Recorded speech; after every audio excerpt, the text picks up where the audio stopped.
último bloque de La Voz en el Aire y lo dejamos bien larguito porque tenemos una charla que nos va a llevar un rato porque nos interesa mucho. Antes, recordarles el 155-032-5122, el WhatsApp de la radio y también acá en la ventana del chat de YouTube nos pueden dejar sus mensajes. Hola, lindísima gente, felicitaciones al visitante.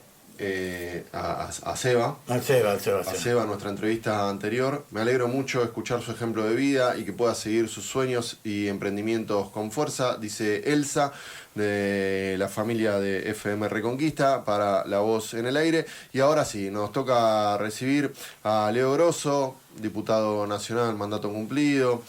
Bueno, referente. Compañero acá de la casa. Sí, amigo de Conocemos sus inicios, estuvimos por ahí trabajando con él de hace muchos años atrás, donde compartimos, ¿no? Muchas cosas, Leo. Muchas cosas. ¿Cómo andan? Gracias por la invitación. Linda, Siempre es lindo venir a la Reconquista, así que gracias por la invitación. No, déjame seguir recordando, porque cuando comenzaba a llegar al barrio Leo, teníamos un zanjón, teníamos calle de tierra, nos faltaba la luz, ¿no? Y gracias al proyecto de Cristina y compañeros como Leo, acá avanzamos un montón. Y la organización de este barrio, que siempre fue ustedes, toda la organización comunitaria que nos cruzamos acá, era impresionante, y este barrio avanzó mucho gracias a eso, ¿no? Los gobiernos populares pueden hacer cosas, pero si no hay comunidad organizada, las cosas pasan más lento o no pasan, y en este barrio el asfalto llegó. ¿Se acordás que hubo que entubar el arroyo Madero? Madero. ¿Te acordás que hacíamos esas reuniones quejándonos con las autoridades provinciales y nacionales? Había de todo, y municipales también, porque cada vez que llovía se inundaba la salita. ¿Te acordás? Sí. Y entonces estaba, no me acuerdo quién era la directora de la salita,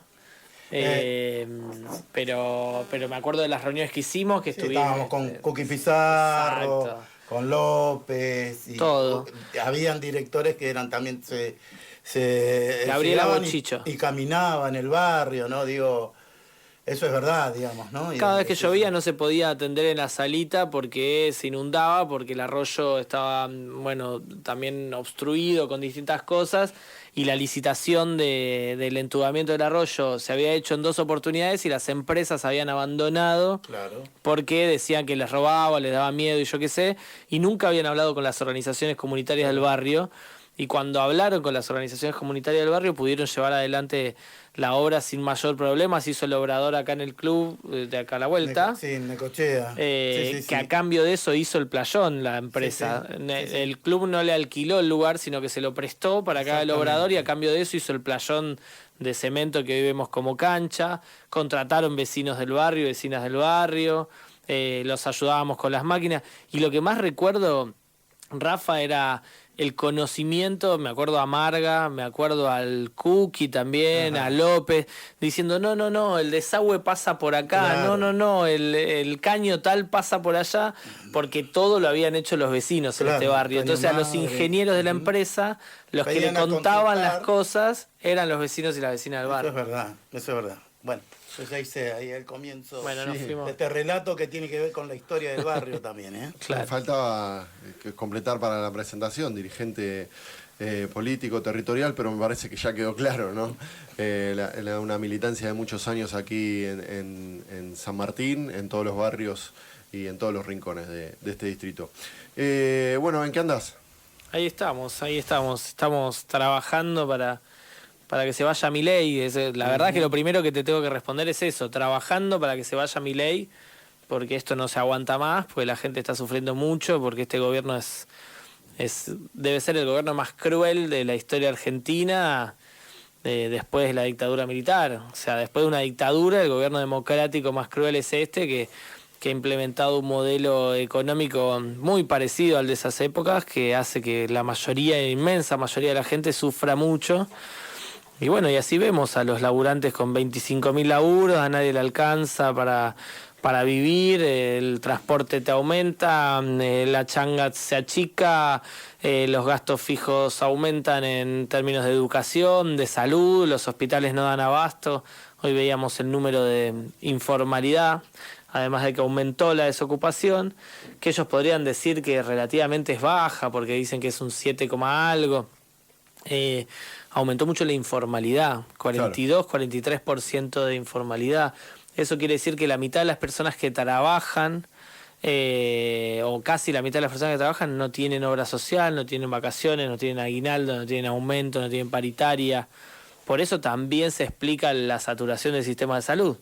Cuando uno piensa, no, eso a mí no me toca porque yo me esfuerzo y laburo igual y yo qué sé, bueno, un modelo económico te toca por todos lados, ¿no? Y este modelo económico afecta a la mayoría. Sí, por supuesto lo más grave de todo es no tener trabajo, ¿no? Pero tener que tener 4 o 5 trabajos para llegar a duras penas a mediados de mes también pues es una situación de vida muy complicada, muy complicada y es la que atraviesan muchas familias, muchas personas en este momento en este país. No, quería también, digamos, decir esto de los aumentos que cada semana tenemos. Digo, la gente para ir a trabajar tiene que cobrar más que el sueldo mismo, digo. Porque a veces yo, cruzándome con compañeros, dice, a veces ni gana me da de ir a trabajar. Porque lo que estoy pagando, el boleto del colectivo, el transporte del tren, no tengo para comprar los alimentos. Sí. No alcanza. La paradoja de eso es que todos estamos peor, todos, absolutamente todas las personas que trabajaban de manera informal, nosotros decimos economía popular, claro, están peor. Las personas que laburaban en una cooperativa están peor. Sí. Las personas que trabajaban en un trabajo en una fábrica están peor. Las personas que son dueñas de un comercio o de una pequeña y mediana empresa están peor.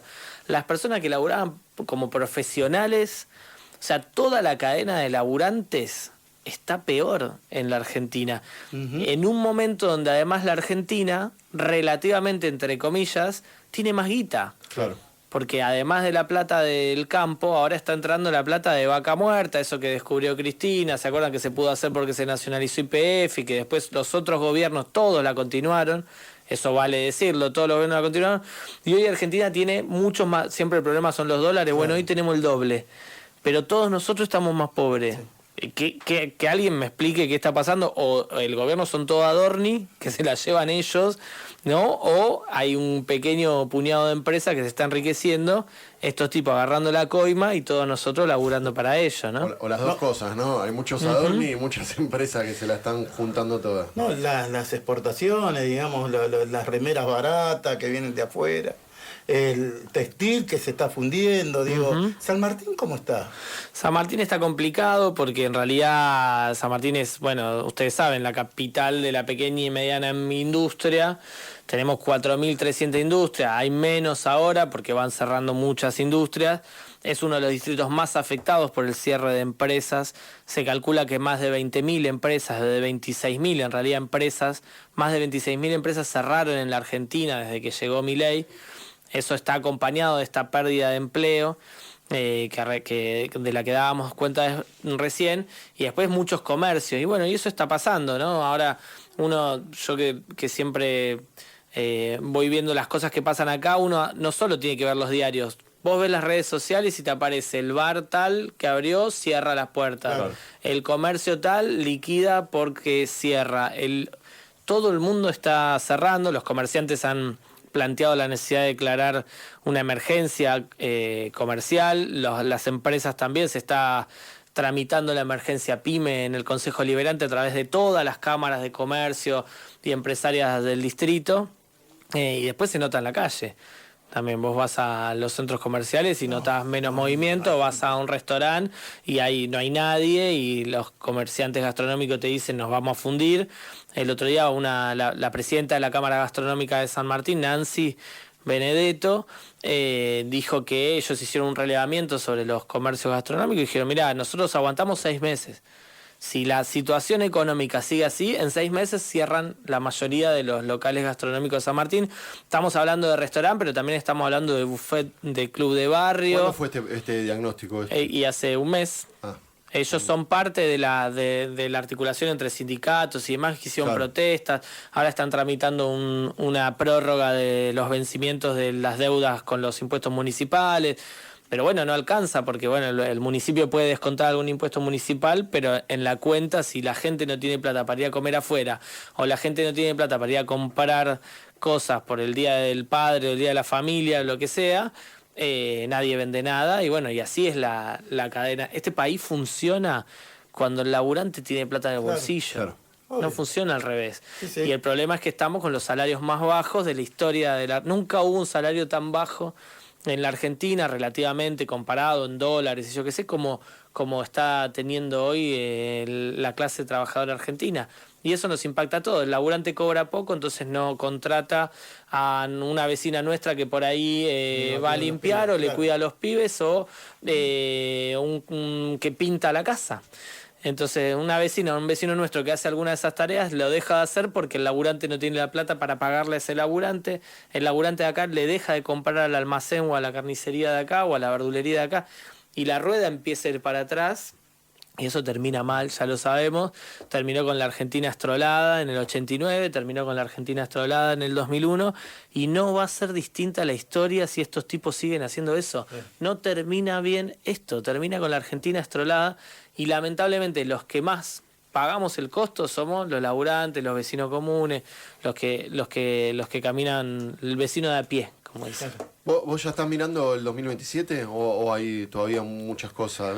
Sabemos que en Argentina un mes, un año es un siglo, Sí. ¿no? Un siglo político, pero ¿hay que empezar a mirar ya la elección nacional o todavía hay mucho por...? Sí, para mí hay que mirarla como una obligación política. Yo creo que el campo popular, yo soy peronista, el peronismo tiene la obligación de no solo ser oposición, porque hoy es una oposición bastante mala, vamos a decir la verdad, es una oposición por Twitter, una oposición que cada tanto puede articular una marcha, pero no es una oposición que marca la iniciativa de las discusiones con el gobierno, lamentablemente es así. Hay que tratar de ser una oposición un poco más firme y dejar también eso no en la centralidad para poder ser una alternativa. El peronismo tiene que lograr construir una alternativa, porque yo creo que parte de la fortaleza que tiene el gobierno de Milei en un pedazo del electorado cada vez más chiquito es porque no aparece nada. ¿Qué hay del otro lado? ¿Qué hay fuerte? ¿Qué hay unido? ¿Qué hay que te llame la atención? Y eso es todavía lo que tenemos que construir cuando, en la medida que lo vayamos construyendo, hay compañeros y compañeras, no quiero ningunear a nadie, no me interesa eso, que me gusta que todos crezcan y que les vaya bien. Pero la verdad es que no, popularmente no hay. Cuando vos veías la constitución del Frente de Todos, antes de saberlo de Alberto, como candidato vos ya sabías que ahí había un espacio que tenía posibilidad de ganar. Hoy eso no está claro. Y entonces lo que tenemos que construir es eso, un espacio, y la verdad es que para salir a juntar tenemos un montón. Claro. Porque si Milei gobierna para el 1% de la población, el resto deberíamos estar tratando de charlar para que este capítulo terrible de la historia termine. ¿Sos optimista para cómo se vayan a resolver las internas? Soy un optimista de la voluntad. Claro. Y un pesimista de la razón, decía. Se dice el pueblo sabe cuándo hay que andar. Se dice que un militante no puede ser militante si no es optimista, ¿no?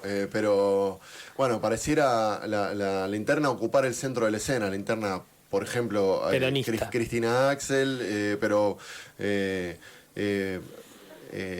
preocupa esto o crees que es parte del proceso? No sé, a veces pienso que es parte del proceso y a veces me preocupa. Te voy a ser muy sincero porque no creo que nadie tenga la bola de cristal en este momento. A veces pienso que es parte del proceso y que son como los gajes del oficio de la negociación, y a veces siento que hay una distancia enorme entre nuestra dirigencia y la gente. La verdad, yo vivo acá, vivo en Suárez, o sea, me manejo con mis compañeros, con mis compañeras, con mis vecinos, con mis vecinas, y todo el mundo está muy mal, de verdad. No lo venimos a decir acá porque hay un micrófono y porque somos opositores. la gente está mal, estamos mal, es difícil, es durísimo vivir así, los padecimientos son muchísimos y los costos que va a traerle esta situación al pueblo argentino son un montón. Dejémonos de joder. Esa es la primera expresión que me aparece en la cabeza cuando veo que están discutiendo. Y después digo, bueno, hay tiempos que son necesarios y bueno, y los vamos a transitar. Yo creo, si algo nos enseñó esta semana con el juicio y la declaración de delito de lesa humanidad de los fusilamientos de José León Suárez y una condena después de 70 años a Rojas, a Aramburu, post-mortem, ¿no? Pero condenados al fin, es que el pueblo es como el río, digo yo, ¿no? Por más que vos le pongas piedras o le intentes cambiar su cauce, siempre va a encontrar su cauce y seguir camino, ¿no? No se puede detener un río. Y a mí me parece que más temprano que tarde el pueblo va a encontrar la manera de lograr una expresión política que lo represente en las urnas. No creo lo que dicen algunos analistas políticos o algunos compañeros por ahí más pesimistas, que es, no, la gente se volvió de derecha, ¿no? Toda esa imagen derrotista. Si no, no hubiese existido la marcha universitaria, no hubiese existido ni una menos del pasado 3 de junio, el recital del Indio o la procesión juvenil a Luján de octubre del año pasado, donde hubo millones de personas con esperanza, cantando otra cosa de lo que nos viene a proponer Milei. Digamos, el pueblo argentino es otra cosa, eso se va a expresar políticamente hoy. Lamentablemente no hay nadie que lo sintetice. Generalmente eso se sintetiza en otras etapas, eso también. Néstor no era un líder antes de ser presidente. Y sí, Cristina, me animo a decir que Cristina tampoco.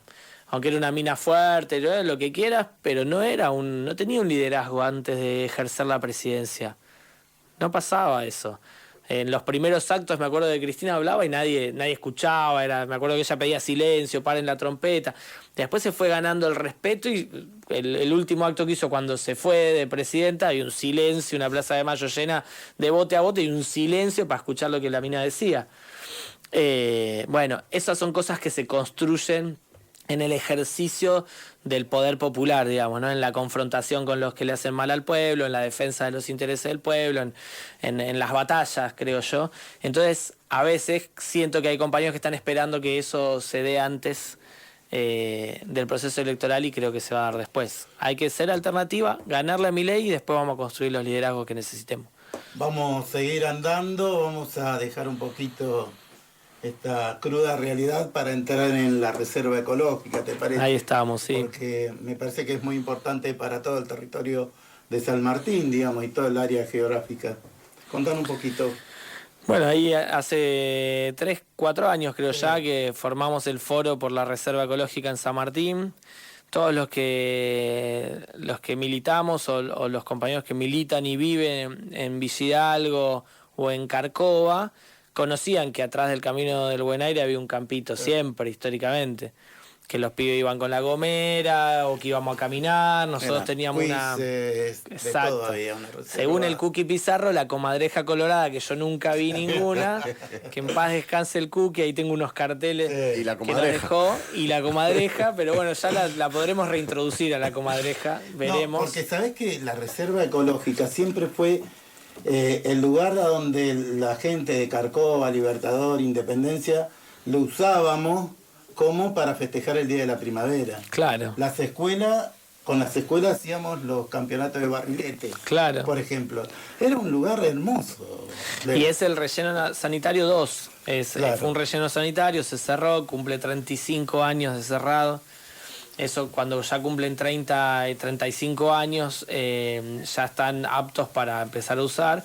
Y nosotros nos enteramos que había ahí un movimiento para venderlo y hacer un parque logístico. Y la realidad es que si uno repasa la relación de San Martín con su río, el río Reconquista, que es el único límite natural que tiene San Martín, es inexistente casi desde que pusieron el camino del Buen Aire. Claro. Y además después pusieron una cárcel y después pusieron el Parque San Martín, que lo abren cuando quieren, porque la verdad que ese parque debería estar abierto todo el año. Porque fue una conquista de los vecinos, sí. Y después está el mismo relleno sanitario. Entonces nosotros necesitamos un lugar donde volver a tener una conexión con el río, entender que somos un distrito ribereño, que tenemos una ribera bastante grande, de uno de los ríos más importantes de la provincia de Buenos Aires, como es el río Reconquista, que pasa por 15 municipios. En ese marco armamos el foro, nos enteramos que la querían vender y empezamos a hacer un poco de lío. Armamos el foro, presentamos un proyecto de ley, yo era diputado todavía. Presentamos un proyecto de ley que lo presenté yo con Graciela Camaño, que es otra diputada que es de este distrito y que es de otro espacio político. El Frente Renovador. Sí, no es del Frente Renovador ya, hace años. El plano de la reserva ecológica que está en YouTube, Facundo. Estaría bueno, hay unas imágenes aéreas que están buenísimas. Si mostramos. Pues, y bueno, y armamos ese foro, empezamos a instalar la necesidad, fuimos varias veces. Durante un tiempo no hubo problema hasta que después se enteraron que íbamos muy seguido y empezaron a hacer problemas en la puerta y no nos dejaban entrar. Pero marchamos, construimos un foro, construimos una propuesta. Marchamos, vos también. Estuve, sí. Claro que sí. Toda la mesa estuvo. Claro que sí. Y logramos una ordenanza. El año pasado, en octubre del 24, ¿no? En octubre del 24 logramos una ordenanza municipal que reconoce la zona como área natural protegida, que crea ese tipo de zonificación que no existía en San Martín en el Código Urbano, se lo establece a estas 150 hectáreas, claro, salvo lo que ya habían vendido, porque hay un triangulito que ya lo vendieron, en una primera ordenanza para un parque industrial. Y crea además el camino costero, que eso fue una iniciativa de la municipalidad, la iniciativa de la reserva fue nuestra y la municipalidad propuso el camino costero, que está bueno porque cose, o sea, junta la propuesta de la reserva con el resto de... Y estamos hablando del ferrocarril Belgrano. Sí, estamos hablando de los límites del arroyo, en realidad del arroyo Madero, Sí. el arroyo Suárez Sur, ¿sería? Claro, sí. El arroyo Madero, el arroyo Suárez Sur, el camino del Buen Aire y el río Reconquista. Ahí. El arroyo Madero, Madero, bordea la vía del Belgrano. Claro. Entonces, hasta la vía es la reserva. Nosotros establecimos, lo integra el arroyo entero con su camino de sirga de los dos lados. Ahora nos enteramos que estaban haciendo movimiento de tierras y camiones y palas, Sí. y fuimos a hacer una observación y descubrimos algo, que es que en 2-3 meses antes de la creación de la ordenanza se había licitado en el Ministerio de Obras Públicas de la provincia, donde está Catopodis, una obra hidráulica para Villa Hidalgo, que hace una laguna artificial en un pedazo de la reserva. En principio no es contradictorio con la reserva. Sí, sin dudas, si la reserva hubiese sido homologada por la provincia de Buenos Aires, cosa que no pasó porque el municipio no envió el proyecto de ordenanza a la provincia de Buenos Aires, deberían haber tenido otros recaudos a la hora de llevar adelante esa obra, como ver la época de reproducción de las tortugas, las garzas, un montón de cosas que hay que tener en cuenta cuando vos tenés un área natural protegida. Pero todavía no lo es para la provincia de Buenos Aires, que es la que lleva adelante esa obra, porque el municipio no mandó a convalidar esa ordenanza que dice que es reserva ecológica. Eso no quiere decir que no es reserva ecológica, claro. Es contradictorio lo que estoy diciendo, porque el municipio la reconoce como reserva ecológica, pero no la mandó a decir ok por la provincia, que es la última palabra. Entonces la misma provincia está haciendo una obra. Esas son las desinteligencias que suceden.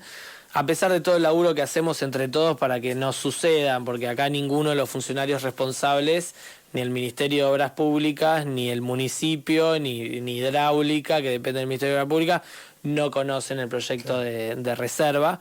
Insisto, no es grave, no es para alertarse, no hay un daño ambiental irrecuperable, pero sí, si nosotros hubiésemos logrado convalidar esa ordenanza, esa obra, que es importante también para el barrio, porque no se va a inundar el barrio, en realidad es cuando se llena el arroyo, tiene un lugar donde salir un poco más rápido el agua, porque el arroyo es muy chiquito. Entonces tiene un lugar donde guardar agua para que no vuelva al barrio, ¿no? Es importante esa obra. Podría ser parte de una reserva ecológica tranquila, porque una laguna en una reserva es un golazo para que las aves se reproduzcan y demás.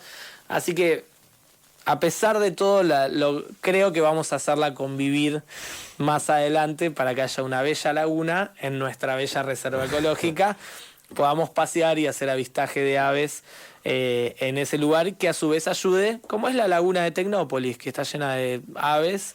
Es una laguna que ayuda a Villa Maipú a no inundarse. Che, ¿y qué lobby empresario o político había detrás de esto? Es más fácil empezar por los que no, porque había de todo. Querían quedar ahí, varios, ¿no? Había de todo. Hacían fila. Sí, el Camino de Buen Aire es un gran negocio logístico para las empresas constructoras de parques industriales. Claro. No para los industriales que quieren comprar un galpón. No. Para ellos no, porque les sale bastante caro, pero sí para las empresas que construyen, porque compran tierra barata, le ponen la infraestructura, es una inversión cara, son empresas con espalda, y venden a miles de dólares, Claro. miles o millones de dólares, claro, los galpones. Los galpones. Y esa era la disputa que teníamos. Yo creo que lo logramos, hay que estar muy atentos hasta que se haga efectiva esa reserva. Todavía el SEAMSE no le dio las tierras a la municipalidad y la provincia no convalidó la reserva ecológica como la ordenanza que la declara. En el SEAMSE está a cargo el Chiquitapia, que está con otra cosa ahora y lo dejamos ahí. No lo vamos a molestar en este momento porque queremos que traiga la copa, que ayude a eso, que le haga asado a los pibes, que haga todo eso. Está bien, pero cuando vuelva que se ponga a laburar en darnos las tierras, y al municipio le venimos reclamando ya hace 2 años la necesidad de que Ahí ellos estamos pidan. viendo, Ah, mira, ahí está.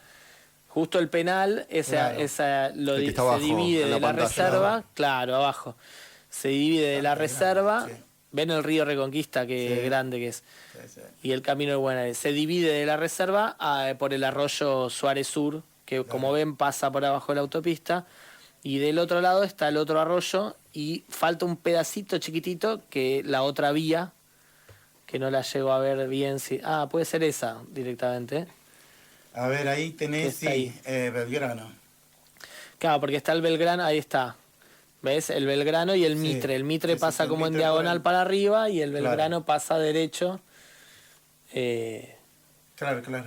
Por ahí, esas son 150 hectáreas. La parte que está como más clarita es relleno, y la parte que está llena de arbolitos y irregularidades es camino de Sirga de los Ríos y del Arroyo, y esa es la parte que nosotros decíamos, bueno, ahí hay que dejar de reserva exclusiva y en el otro combinar reserva con espacio de esparcimiento, participación y educación ambiental para... Imagínate que tenés una reserva, todas las escuelas de este distrito podrían ir a la reserva, ver carpinchos, garzas... Es que no tenemos. No tenemos espacio verde, además. No tenemos. La Organización Mundial de la Salud recomienda 10 metros cuadrados por persona de espacio verde. En San Martín hay 3,5.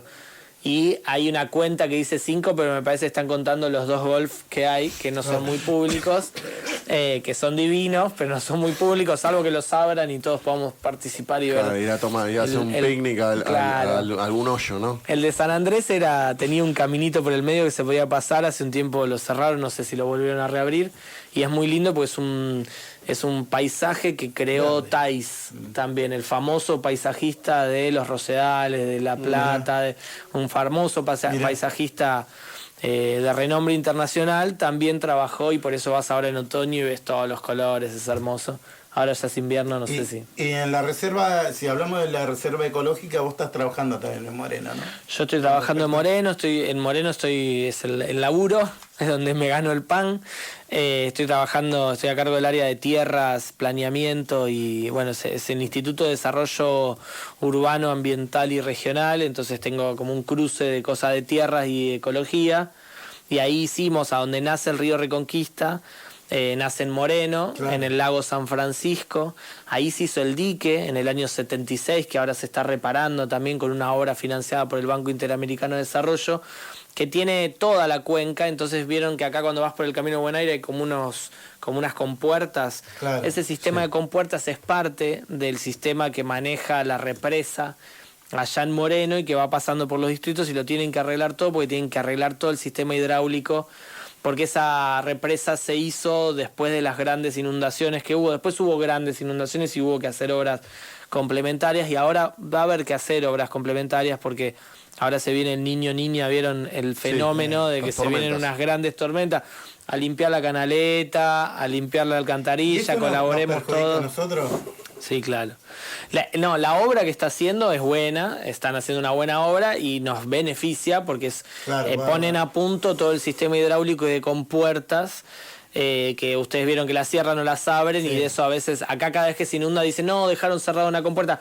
A veces es real, alguna andaba mal, y a veces no es real, pero es algo que se construye a partir de un hecho real, que es que algunas veces no anduvieron esas compuertas. Bueno, esas las están arreglando, hay una empresa que lo está haciendo, eso lo hizo la provincia hace muchos años, y yo en Moreno estoy viendo cómo arreglan el dique. Ahí nosotros ampliamos el área de reserva y le incorporamos 300 hectáreas más, hay un bosque hermoso de robles, y la reserva Los Robles se llama. Claro. Pueden ir a visitarla, y creamos una cosa que se llama Distrito Ecológico Rollero, donde todos van respetando de alguna manera el ambiente natural, la laguna y demás, porque es una manera de ir. Nosotros, mira, acá lo planteamos, vos podés hacer obras hidráulicas para que no se inunde, y eso está muy bien, y es una manera de solucionar, pero cada vez llueve más porque hay calentamiento global y cambio climático, y lo que pasa en el mundo entero es que cada vez llueve más agua en menos tiempo. Entonces no hay zanjón ni entubamiento de zanjón que te aguante eso. Entonces vos necesitas hacer obras complementarias, pero además hay que empezar a pensar cómo haces una ciudad que se banque esas lluvias. La ciudad está pensada para que el agua se vaya rápido, y en realidad a veces hay que pensar estrategias para que el agua vaya despacio, que es una manera de que nada se inunde. Entonces hay toda una teoría y hay gente laburando, y nosotros tenemos una serie de propuestas para generar estrategias de ciudad de esponja, se llama. Que la ciudad no escurra el agua, sino que la chupe y la lleve a la tierra. Nosotros llenamos de cemento, vereda, todo. Claro. Entonces eso pierde capacidad de absorción del suelo, y entonces después los arroyos no dan abasto, porque los arroyos estaban pensados para determinada cantidad de agua con todo tierra, no pensados, fueron creados en la divinidad para eso, digamos, cumplen un rol ecológico que es ese. Si vos le pones todo ciudad y todo cemento alrededor, el agua va toda para ahí y no tiene capacidad de sacarla. Entonces hay que pensar estrategias donde vos no solo entubes los arroyos o hagas almacenamientos de agua como el que están haciendo acá, que está muy bien, sino que hay que pensar plazas, hay que pensar pequeñas zonas de escurrimiento en cada esquina, hay que pensar qué tipo de arboledas vos agregás, cómo dejás zonas que sean exclusivas de escurrimiento, cómo generás otro tipo de contenedores de ese agua en río arriba, digamos, o en la loma. Bueno, esas cosas hay que pensar, y a veces para la política es más fácil mandar un entubamiento, cemento acá el problema nuestro es que tenemos el camino del buen aire, pero antes que no teníamos el camino del buen aire no nos inundábamos. Claro, y claro, porque le pusieron un dique en el medio, vos después tenés que llenarlo de agujeros abajo, porque si no, de hecho ahora la obra de este lado, de ese entubamiento, de esa laguna que están haciendo en la reserva ecológica, fue agrandar la salida del Zanjón Madero por abajo. Claro. Van a ver, hoy está cortado todavía, la empresa de este lado no vino más, cortó el camino de borde y hicieron laburo abajo de la tierra para agrandar esa salida, porque el problema que hay es que las salidas para el otro lado, que es el área de escurrimiento natural, pues esta era una zona de bañados, es la cuenca del río, los ríos pasan por el medio, y entonces todas las tierras que están al lado del río son las más bajitas y después van subiendo. Así es que se encauza el agua, digamos, ¿no? Y la ciudad hay que pensarla también con sus ríos, con sus arroyos, y San Martín es una ciudad del primer cordón donde ya está casi el 100% urbanizada y empieza a tener los problemas de las ciudades grandes sin los recursos de las ciudades grandes, ¿no? ¿Se acuerdan de Macri gritando "no se inunda más"? Eso que después se inundó era una mega obra millonaria, donde hacían unas conexiones gigantes del arroyo Medrano con otro arroyo más que no me acuerdo cómo se llama ahora. Juan B. Justo. Es el Medrano, creo que el que pasa por abajo de Juan B. Justo. Bueno, pero porque hace muchos años ya entubaron todos esos arroyos y ya no dan abasto, ¿no? Sí, vamos cerrando, ¿tenés otras preguntas? Sí, tengo dos cortitas. Primero, ¿Vos cómo hablás, loco? Un montón. Yo en la cámara me dediqué a eso muchos años. Primero, algo que ya mencionamos fue la sentencia por los fusilamientos de José León Suárez de 1956. la revolución fusiladora comenzó a llamarse a partir de ese momento. Allí, bueno, empezó a gestarse también la resistencia peronista, un hecho, la verdad, muy significativo para la historia argentina, para la militancia. Los sucesos investigados en Operación Masacre por Rodolfo Walsh, ¿no? Hubo la sentencia en un juicio por la verdad esta semana. No sé si estuviste, pero en todo caso sos parte de este territorio que tan identificado se ve con aquella historia, ¿no? ¿Qué significación le das? Ahí, estuve casi todos los días. No, buenísimo, la verdad que qué lindo saber que condenaron a Aramburu, a Rojas, a Fernando Suárez y a... ¿no? Qué lindo saber que más allá de que sea post-mortem, la justicia llegó, reconoció por primera vez los hechos como delitos de lesa humanidad y condenó a los responsables no solo materiales sino políticos del hecho. Tarde pero correcta, hacen una sentencia muy correcta, muy buscada, que además busca sostener esa memoria, porque que pongan en los legajos de los tipos que fueron condenados por delito de lesa humanidad es algo que no se va a borrar en la historia, porque son legajos que quedan en el Archivo General de la Nación y que todos los historiadores van a tener que dar cuenta de eso. Que exhorten a las escuelas y a la educación pública a tratar tanto los hechos como el contenido del juicio en toda la educación pública del país es muy importante, que manden a señalizar todo y cada uno de los lugares como sitios de la memoria. La verdad que fue una condena, la jueza, yo me saco el sombrero, jugó bien, hizo lo que tenía que hacer, claro, la justicia, claro, 70 años después. Va a ser un sitio de memoria también, ¿no? Van a hacer un espacio de memoria ahí. Sí, en el lugar donde estuvieron los... Exacto, está señalizado, está pero bueno, ahí, claro, no es sitio de memoria, hay que aclararlo. Y la verdad que estuvo bien porque... Sí. Yo siempre pienso en la doble vara de los familiares, ¿no? Y eso lo aprendí con los familiares. Yo soy muy amigo de los familiares, laburamos mucho siempre. Ellos, además del acto del 9, hacen el 10 y nosotros los acompañamos siempre el 10. Porque claro, ellos se enteraron el 10, porque esto fue a la noche del 9. Claro.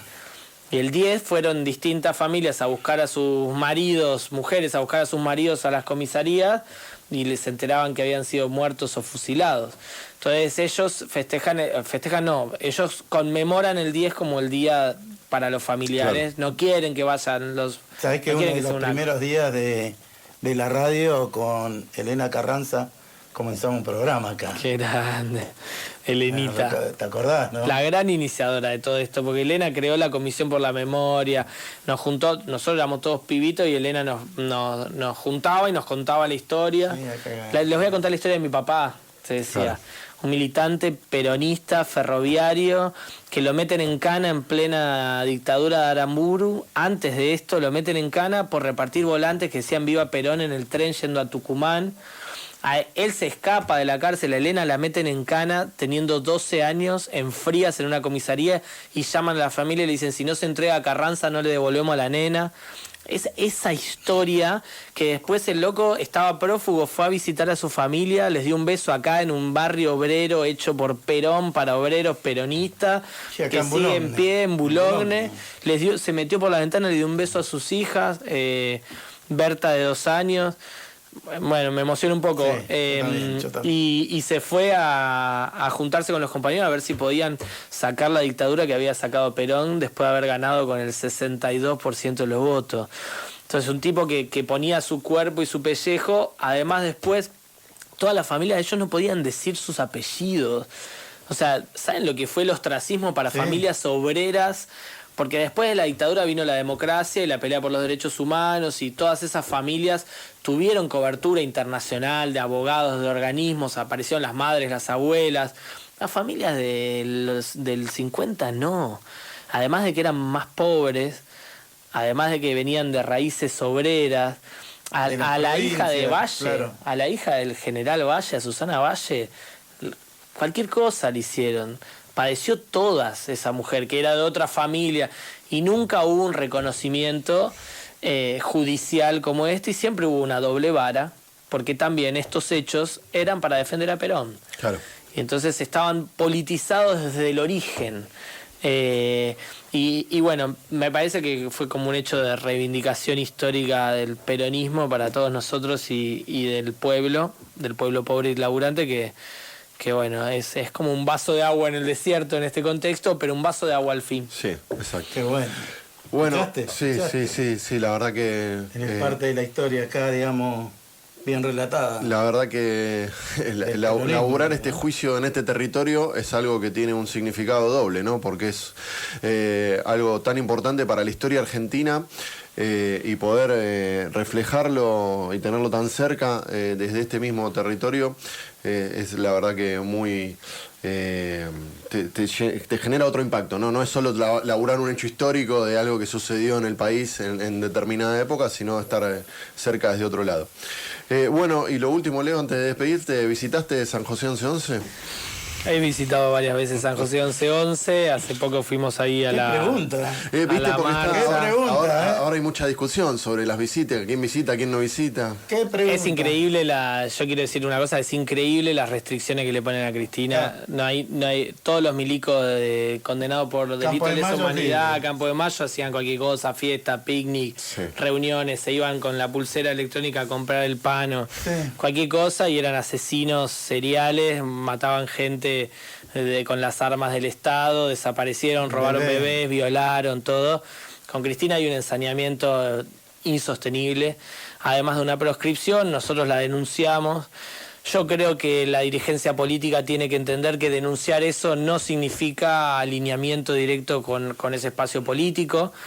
¿Por qué? Porque veo que muchos de los que no están alineados políticamente ahí no denuncian eso, o lo denuncian de forma, hago un tuit y yo qué sé, y la verdad es que es algo que tenemos que tener un poco más en cuenta porque Cristina está en esa situación porque es una forma de aleccionar al conjunto de la dirigencia política. Entonces no te animes a hacer eso, si vos le das plata a los pobres vas a terminar como Cristina. Ese es el mensaje mafioso del Poder Judicial, que es parte del problema. Después discutamos lo que hicimos, lo que no hicimos, lo que salió bien, lo que no salió bien, o qué hay que hacer ahora para que gane el pueblo en las próximas elecciones. Eso son otras discusiones. ¿Qué nos trajiste acá?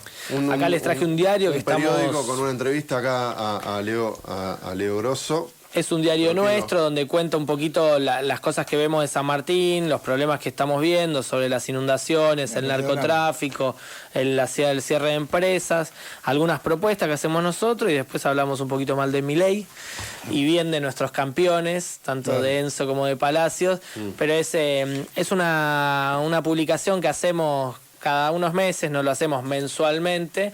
Esta salió en abril, en un mes va a venir la otra, y con la que buscamos hablar con los vecinos, y eso es lo que venimos haciendo. Se expresan algunas cosas que nos cuentan los vecinos acá, y vamos barrio por barrio. Este fin de semana venimos para acá, vamos a ir a visitar algo, vamos a ir a la feria, hacemos casa por casa nosotros. Y anunciamos eso. Este fin de semana vamos a estar acá, el sábado, lo que pasa es que no hay un lugar, pero el sábado a la mañana, desde las 10 hasta la 1, estamos haciendo un casa por casa, seguramente pasamos por la feria. Yo te digo por que la feria comercial. es lo que estuvimos hablando anteriormente. Es como una cadena que se se reproduce, sí. Y es lo que tiene que hacer el país. Exacto. Laburar. Como ¿no? la feria, sí, claro. Y después que tenés otra cosa, yo ahí, Sí. porque la veo a la feria, la veo llena. Sí. Y la veo con mucha gente que va a comprar un pantaloncito usado, una remerita. Las ferias son una opción para el que no tiene un mango, el comprar pobre. barato, Claro. y también una opción para el que no tiene un mango, vender algo y sumar ¿Me entendés? un mango más. Hay ferias por todos lados. El otro día estábamos en Villa Concepción, que es un barrio de laburante histórico, y había una feria y eran todos vecinos y vecinas de Villa Concepción que además de sus laburos tienen los martes y los sábados la feria para juntar un mango más. Gracias, Leo. Gracias a ustedes. Disculpa que te hicimos hablar bastante, se hizo larga, pero no queríamos desaprovecharte, pasamos por varios temas. Hablo mucho porque no me dieron ni un mate, por eso hablé. Bueno, ahora te vamos a calentar, pero te puedo... A ver, sale de mí, no tiene nada que ver los compañeros ni nadie. ¿Se pueden poner de acuerdo los compañeros que nos tienen que estar defendiendo? ¿Te podés transmitir que la gente, Sí. ¿me entendés? Estamos atentos a lo que dicen para seguir acompañando? Porque los sueños lo hicimos realidad. Las cosas que teníamos nos las sacaron acá, ahora con este gobierno de este tipo que es insoportable.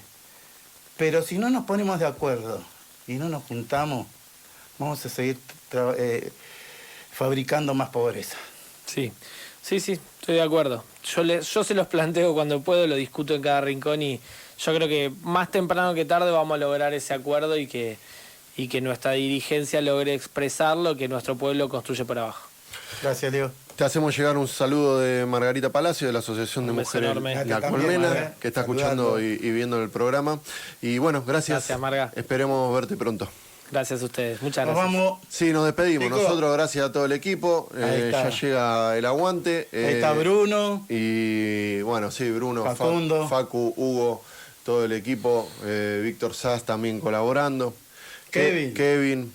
Rafa y Leo de este lado. Bueno, hasta la próxima. Nos Jesús, vemos el martes también. y Brian. Nos vemos el martes que viene. Gracias por todo.